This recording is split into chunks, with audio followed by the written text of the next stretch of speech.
The Philippine Coast Guard says it has contacted Chinese authorities after an allision in the West Philippine Sea where a China-flagged vessel hit a Filipino fishing vessel. A maritime incident is described as an allision as opposed to collision when a vessel hits a stationary boat.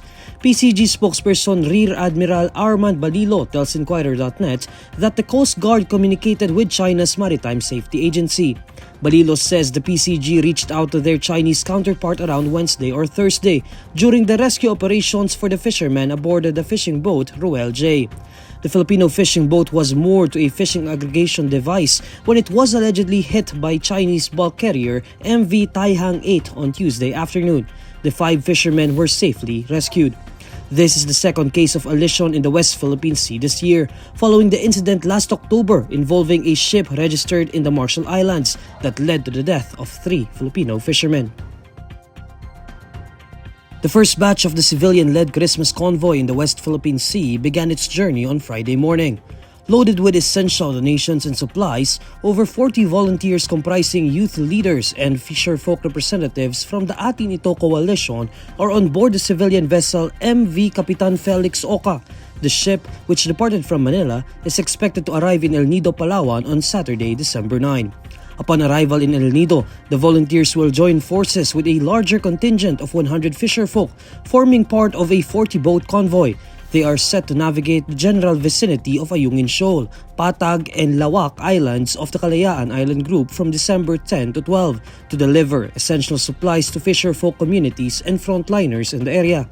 Akbayan Party President Rafaela David, a convener of Atin Ito, says the spirit of Christmas resonates in the shared duty of supporting fisherfolk communities and frontliners in the West Philippine Sea.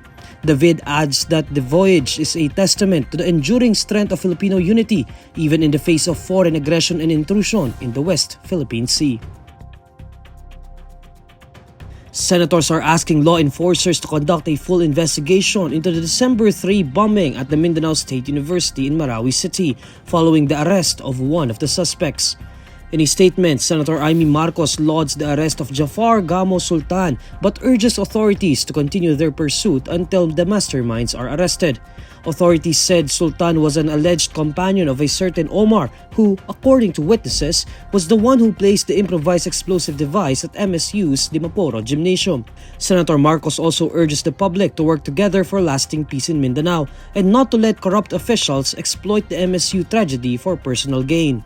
Meanwhile, Senate Minority Leader Coco Pimentel reminds arresting officers that suspects are still presumed innocent until proven guilty. The explosion occurred while a morning Advent Sunday Mass was ongoing inside a gymnasium at MSU, leaving 4 people dead and at least 50 others wounded.